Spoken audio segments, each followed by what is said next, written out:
দর্শক আসসালামু আলাইকুম। Hello, assalamu alaikum. ওয়ালাইকুম সালাম।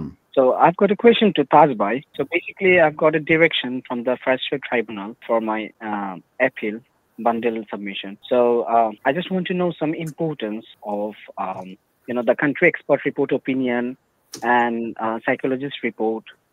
So I just wanted to know the importance of these things to the court and how it will work. And I've got some CCTV footages as well that the police came into my home, and I've got those documents. So and basically, I'm from a BNP asylum seeker, and I'm preparing. Caller, do you have a lawyer who represents you? Do you have any lawyer? Yeah, I've got a lawyer as well. Have you asked this question to your lawyer? No. Nashbai, let me. I know. No. Why you want to ask him this question? Let me answer this question. His primary decision, I respect his question, but his primary decision is to take the advice from his fee-paying lawyer. This is a technical question. This is a very highly technical and only individual for him, not for the. Nashbai, I disagree with you slightly because his question was very generic question. Brother, before I answer this, let me ask you one thing. Do you understand Bengali?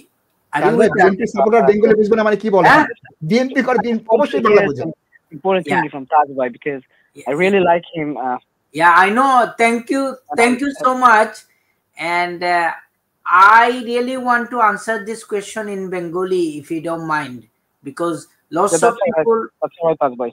Okay, lots of people watching the program, and I want really my community people to benefit. It's a very important question, and I want to answer this in Bengali. Okay.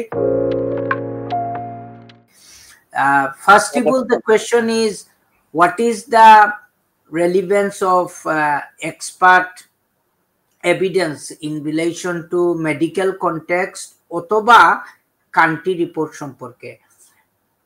Expert witnesses প্রিন্সিপালটা হচ্ছে ভাইয়া যে they are to assist the court and their primary duty of care to the court, even though, for example, আমরা তার solicitors তারে এক্সপার্টকে 5,000 pound দিছি আমার ক্লায়েন্টের একটা মেডিকেল অ্যাসেসমেন্ট করার জন্য বা বাংলাদেশের উপর একটা কান্ট্রি ইনফরমেশন দেওয়ার জন্য, কিন্তু এই এক্সপার্টের ডিউটি অফ কেয়ার হচ্ছে কি to the court, not to তার সলিসিটার বা আপনার কাছে, বিকজ উনি কোনো ভুল তথ্য দিতে পারবেন না এবং উনি লাস্টে একটা ডেক্লারেশন সাইন করতে হবে যে আমি যে ইনফরমেশন দিছি এটা আমার রিসার্চ থেকে এবং আমি একটা অনেস্ট অপিনিয়ন দিছি এবং আমি কোনোভাবে প্রভাবিত হই নাই ফাইন্যান্সিয়ালি বা অন্য কোনোভাবে এই আমার অপিনিয়নের জন্য। তো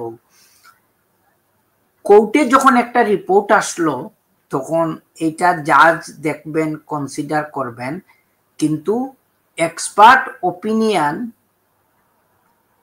ডাক্তারের বলেন বা কোনো একজন প্রফেসরের বলেন বাংলাদেশের পলিটিক্স সম্পর্কে, it is not binding on the জাজ। মানে জাজ চাইলে এটা ফলো করতে পারবেন, না চাইলে এটা ফলো করতে পারবেন না।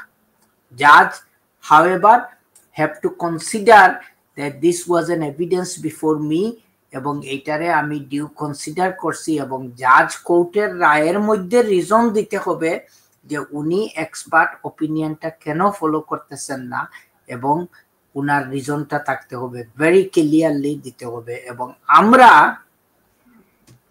যেটা ভাইয়া কমন মিস্টেক করি, আমরা যে কোনো জায়গায় গিয়ে এক্সপার্ট ওপিনিয়ন দেই। এই সপ্তাহ আমার কাছে একটা না লাস্ট উইক আমার কাছে একজন ক্লায়েন্ট আসছেন, একটা উনি এইটাই নিয়ে আসছেন যে তাজ ভাই আমার তো এখানে ডাক্তারের প্রপার একটা সাইকিয়াট্রিক রিপোর্ট ছিল, কিন্তু জাজ কেন এটা ফলো করলেন না? সাইকিয়াট্রিক সব ডাক্তার কি করছেন, মাত্র 500 পাউন্ড নিয়ে উনি একটা কফি শপে বসে 10-15 মিনিট উনার সাথে কথা বলে রিপোর্ট প্রিপেয়ার করছেন। অনেক সময় দেখা যায় ডাক্তারে মানে সিবিপি মানে ভিডিও লিঙ্কে ইন্টারভিউ নিয়ে উনি অ্যাসেস করে ফেলছেন যে ওই লোক মানসিকভাবে অসুস্থ। এইসব জিনিস কিন্তু কোর্ট কনসিডার করে এবং কোর্ট এগুলার ওয়েট দিতে চায় না, তখন কোর্ট বলবে যে no, this is not a proper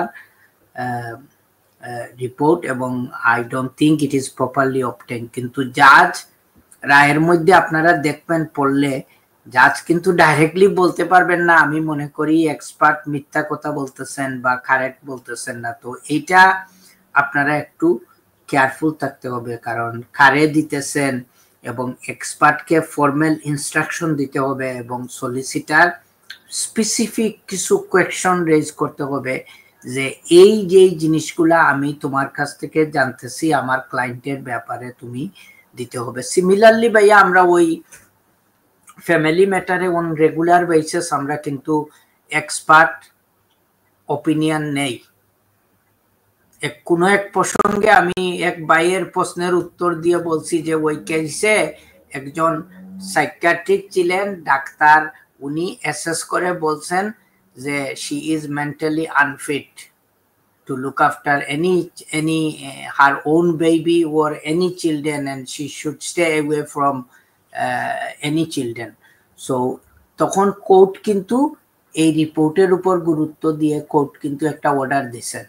so এইটাই হচ্ছে কি এক্সপার্ট রিপোর্ট। আমরা যখন এক্সপার্ট রিপোর্ট দেই, যদি মেডিকেল কনটেক্সে দেই, সবচেয়ে বেশি খেয়াল রাখতে হবে আমার জিপি রেকর্ড কি বলে। কোনো এক্সপার্ট, কোনো কোয়ালিফাইড এক্সপার্ট, কোনো অনেস্ট এক্সপার্ট, যাদের প্রফেশন সম্পর্কে একটু কেয়ারফুল হবে, তারা কিন্তু জিপির রেকর্ড না দেখে কখনো মেডিকেল কোনো অ্যাসেসমেন্ট ওনারা করবেন না, ওপিনিয়ন দিবেন না।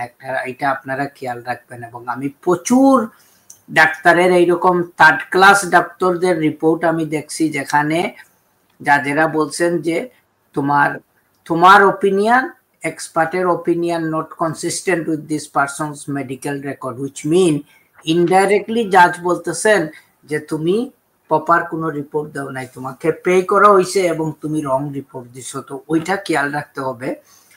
কান্ট্রি রিপোর্ট, মনে করেন বিভিন্ন কোয়ালিফাইড লোক আছেন যারা বাংলাদেশ সম্পর্কে একটা ওপিনিয়ন দিতে পারেন, বাংলাদেশের ডকুমেন্ট সম্পর্কে একটা ওপিনিয়ন দিতে পারেন, কিন্তু এইটার ক্ষেত্রেও আপনারা ভেরি কেয়ারফুল থাকতে হবে যে ওই লোকটার ব্যাকগ্রাউন্ড কি, উনি বাংলাদেশ সম্পর্কে কতটুকু জানেন। এখন আপনি যদি সবাইকে চুজ করে ফেলেন, ওনাদের ব্যাকগ্রাউন্ড রিসার্চ না করেন, তাইলে ওইটাই হবে না।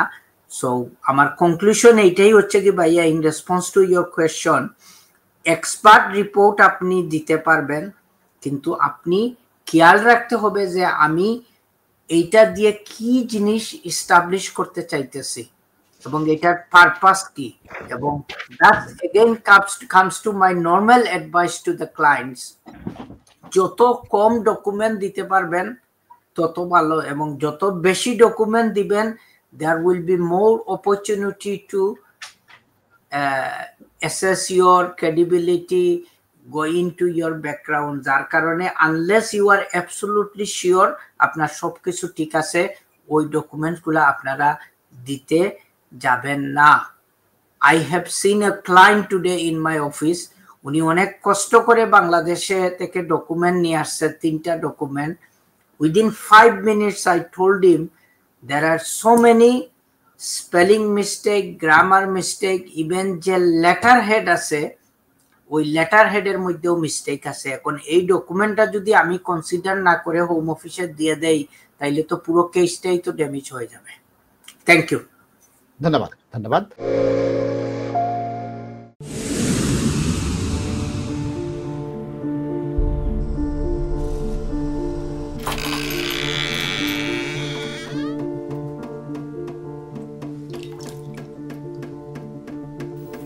ইংল্যান্ডে আমরা চাইলেও অনেক কিছু করতে পারি না, অনেক ঝামেলা। হায় রে হায়, লন্ডনের এই জীবনে ঝামেলার কোনো শেষ নাই। আমি লাল, আমার ইমিগ্রেশন, ঘর, ব্যবসা সবকিছুর ঝামেলার সমাধানে সবসময় পাশে আছে Taj solicitor. Taj solicitors, believe in service.